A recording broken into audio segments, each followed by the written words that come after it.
Prince Harry attends Day 2 of UK security appeal following his lawyer's claim he received unjustified treatment. Prince Harry returned to court on Tuesday, April 9, for the second day of his legal fight over police protection in the UK. The Duke of Sussex, 40, is appealing the government's 2020 decision to strip him of automatic security after he and Meghan Markle stepped back from royal duties.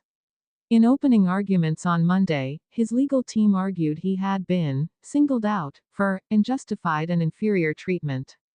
Harry arrived at London's Royal Courts of Justice around 10 a.m. local time, greeting onlookers, photographers, and TV crews with a wave before entering through a side entrance.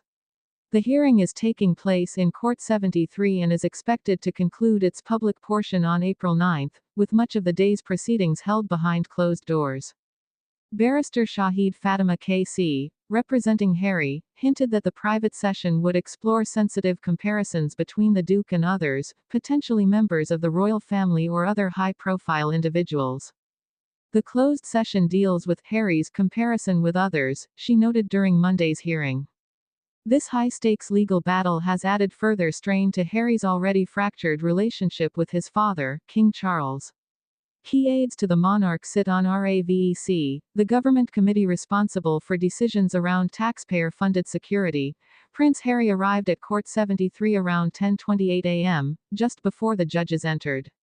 He was accompanied by his lawyer, Jenny Afia, and two members of his security team.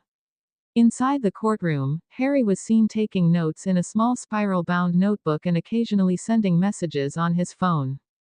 Much of the argument on Wednesday centered on the fact that no formal risk assessment (RMB) was done when Harry lost automatic security in 2020.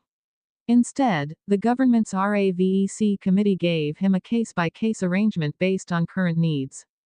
Representing the Home Secretary, Sir James Eddy KC denied Harry was singled out, saying the flexible setup had positive advantages and reflected Harry's decision to step back from royal duties and live abroad.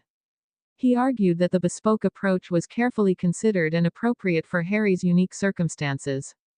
Sir James added that RAVEC's chairman at the time, Sir Richard Mottram, had final responsibility for the decision, and that RAVEC had the expertise to act without a formal risk report in this case.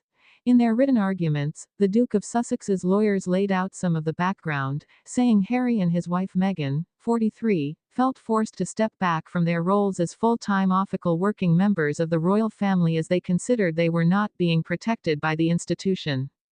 The lawyers outlined how Harry and Meghan had wished to continue their duties in support of the late Queen Elizabeth as privately funded members of the royal family.